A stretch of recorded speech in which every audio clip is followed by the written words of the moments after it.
السلام عليكم ورحمة الله وبركاته. أنا حنان الحمزاوي ودي قناتي. هنعمل النهاردة مع بعض طبق العدس الجميل ده، أكلة من أكلات الشتاء الجميلة اللي بتدفي كده في السقعة، وحاجة كده زي العسل. هنجيب العدس الجميل ده، العدس الأصفر، هنجيبه هنغسله كويس وهنحطه في الحلة. أول ما المية كده تغلي بيه غلوتين بالطريقة دي، هنبتدي بقى نحط عليه بطاطساية وجزراية وبصلاية كده متقطعة، وكمان طماطمتين حلوين كده، ونبتدي بقى نحطهم على العدس الجميل بتاعنا. شايفين الجمال ده؟ حاجات كده زي العسل، حاجات كلها في البيت وهتدفينا في الشتاء، وهتبقى أكلة زي السكر.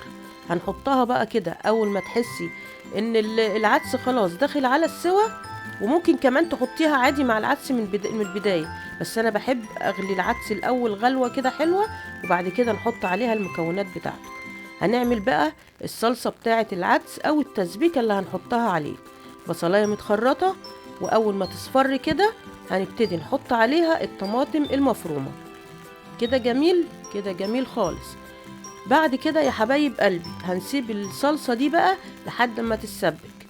هتكون طبعا حلة العدس بتاعتنا هتكون خلاص بقى البطاطس والحاجة اللي احنا حطيناها استوت. هنحط بقى الملح والفلفل الأسمر على الصلصة بتاعتنا بعد ما تسبك.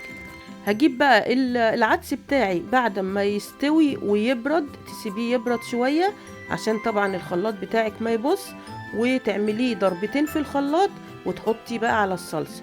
شايفين الجمال ده؟ يا سيدي يا سيدي على الجمال. احلى طبق عدس ممكن تعمليه فتة عدس، حاجة كده بالهنا والشفا. حاجات جميلة خالص، ويا رب الاكلات اللي بعملها لكم تعجبكم. شايفين الجمال ده؟ كده خلاص هو كده استوى. هنقفل عليه بقى ونبتدي نغرفه مع بعض، ونحط طبقين حلوين كده ونحط فيهم العدس الجميل بتاعنا. شايفين الجمال ده؟ الله الله على الشتاء وجمالها والاكلات الجميلة اللي فيها. انا عامله لكم كذا اكله من اكلات الشتاء اللي ما بتتعمليهاش غير في الشتاء، حاجه كده زي العسل.